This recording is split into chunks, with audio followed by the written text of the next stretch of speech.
તમે કોણ છો અને શોધન માટે આટલી બધી શા માટે પૂછપરછ કરી રહ્યા છો એ મને નથી ખબર, પણ એક વાત ચોક્કસ કહીશ કે શોધનના સિવિલ મેરેજનો કોઈ કેસ હું નથી લડી રહ્યો.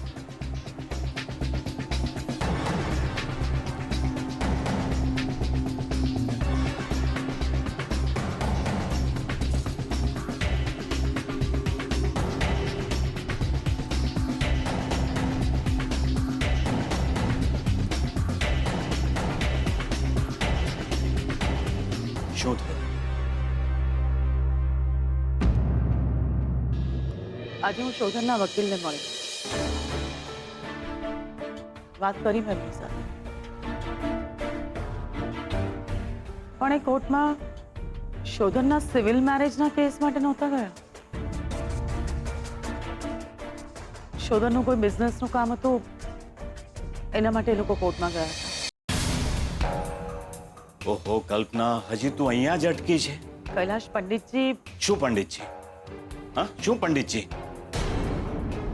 કલ્પના, કુંડળી, નસીબ, આ બધી વાતો છે ને, બધી ધારણાઓ હોય છે. અમારા એક પંડિતજીએ મારી કુંડળી જોઈને કહ્યું હતું કે આ છોકરો પોતાના જીવનમાં કશું જ નહીં ઉકાળે. શું થયું?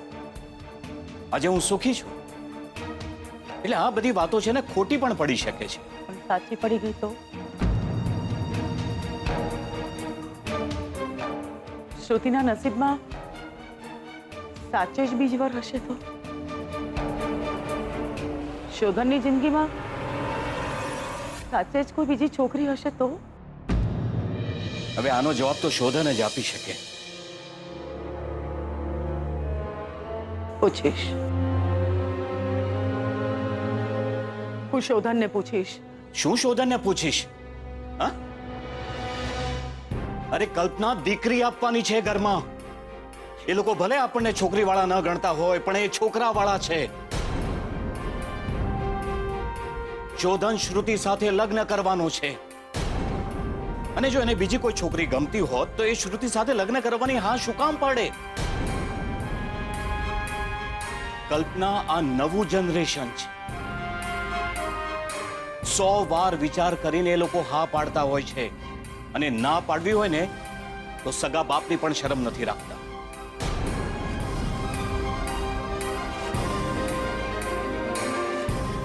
પણ એક દીકરીની મા તરીકે મને ચિંતા ના થાય? અચ્છા, તું માં છે એટલે તને એની ચિંતા રહે, અને મારું શું? હા કલ્પના, તું એની માં છે તો હું એનો બાપ છું. ફરક માત્ર એટલો છે કે તું ચિંતા જતાવે છે અને હું ચિંતા જતાવતો નથી. અને માની લઈએ કે પંડિતજીની વાત કદાચ સાચી પણ પડે અને શોધનની જિંદગીમાં બીજી છોકરી પણ આવે તો તને શું લાગે છે? હું ગરીબડો થઈને બેસી રહીશ? હું શોધનને હાથ જોડીશ કે ભાઈ મારી દીકરી સાથે અન્યાય ન કરે એમ? ના કલ્પના, ના. હું મારી દીકરીને એ ઘરમાંથી હાથ પકડીને આ ઘરમાં લઈ આવીશ અને આખી જિંદગી એને સાથ આપીશ. આવી પરિસ્થિતિમાં હું મારી દીકરીને સાસરે રહેવાની ફરજ ન પાડી શકું.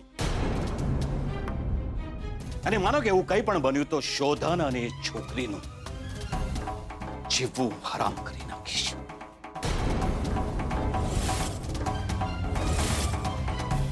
કલ્પના, શોધનના હજી લગ્ન નથી થયા, અને મને નથી લાગતું કે શ્રુતિ સાથે લગ્ન કરે એ પહેલા બીજી કોઈ છોકરી સાથે લગ્ન કરે.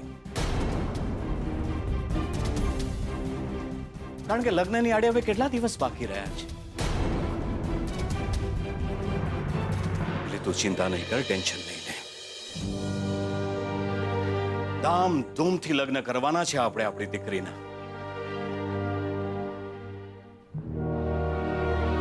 આપણી શ્રુતિ કેટલી નસીબદાર છે કે એને ચિંતા કરવા વાળા આવા મા બાપ મળે છે. લક્ષ્મીનું વિચારું છું તો